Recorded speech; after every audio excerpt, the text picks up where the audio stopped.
नमस्कार, मैं श्रेयसी सागर, आप देख रहे हैं न्यूज़ 24।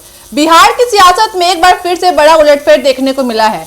इस बार दो प्रमुख दलों राष्ट्रीय जनता दल और जनता दल यूनाइटेड यानी जेडीयू को एक साथ करारा झटका लगा है और इसका सीधा फायदा भारतीय जनता पार्टी को मिलते नजर आ रहा है। हम बात कर रहे हैं दो जिलों की, पूर्वी चंपारण और बांका, जहां से यह सियासी हलचल शुरू हुई है।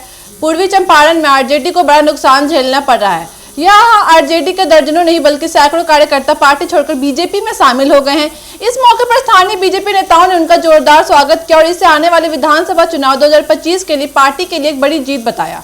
इन कार्यकर्ताओं का कहना है कि आरजेडी में अब आम कार्यकर्ता की कोई सुनवाई नहीं होती, न स्थानीय स्तर पर उनकी भागीदारी है, न ही नेतृत्व में संवाद। इसी हताशा में उन्होंने बीजेपी का दामन थामा, जिसे वे विकास और राष्ट्रवादी सोच की पार्टी मानते हैं। बीजेपी नेताओं ने इसे जनता की सच्ची भावना बताया और कहा कि अब आरजेडी का ग्राफ लगातार गिरते जा रहा है, जबकि बीजेपी दिन ब दिन मजबूत होते जा रही है। दूसरी तरफ बांका जिले से भी यही बड़ी खबर आ रही है। यहाँ जेडीयू के एक वरिष्ठ नेता ने पार्टी से इस्तीफा दे दिया है। माना जा रहा है कि वो भी बीजेपी में शामिल हो सकते हैं।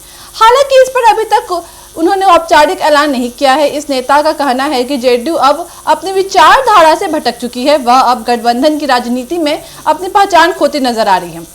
नीतीश कुमार की बार बार की पाला बदलने की नीति से भी कार्यकर्ता और नेता असहज महसूस कर रहे हैं। अगर यह नेता बीजेपी में शामिल होते हैं तो बांका जैसे जिले में जेडीयू की स्थिति कमजोर हो सकती है और बीजेपी को सीधा फायदा मिलेगा। बिहार में आगामी 2025 के विधानसभा चुनाव की सरगर्मी अब हर जिले में नजर आने लगी है। पार्टियों में अंदरूनी असंतोष, नेतृत्व की कमी और जमीनी स्तर पर संवाद की कमी के चलते कार्यकर्ता असंतुष्ट हो रहे हैं। बीजेपी इस असंतोष को भांपते हुए पूरी रणनीति के साथ काम कर रही है। वही इन नाराज कार्यकर्ताओं और नेताओं को अपनी तरफ खींचने में सफल होती दिख रही है।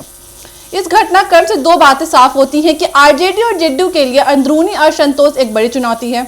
बीजेपी अपने संगठन और रणनीति के बल पर छोटे छोटे जिलों में पकड़ मजबूत कर सकती है।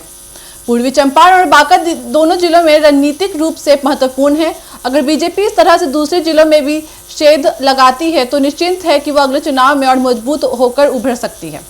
आरजेडी और जेडीयू को अब अपने संगठन को संभालने और कार्यकर्ताओं को जोड़कर रखने की सख्त जरूरत है, वरना बीजेपी का यह खेल पूरे राज्य में असर दिखा सकता है। बिहार की राजनीति में यह घटनाक्रम छोटा जरूर लग सकता है, लेकिन इसका असर बड़ा हो सकता है। आने वाले दिनों में यह देखना दिलचस्प होगा कि क्या आरजेडी और जेडीयू अपने पकड़ बरकरार रख पाती है या बीजेपी इसी तरह से अपने सियासी बढ़त दिखाती है।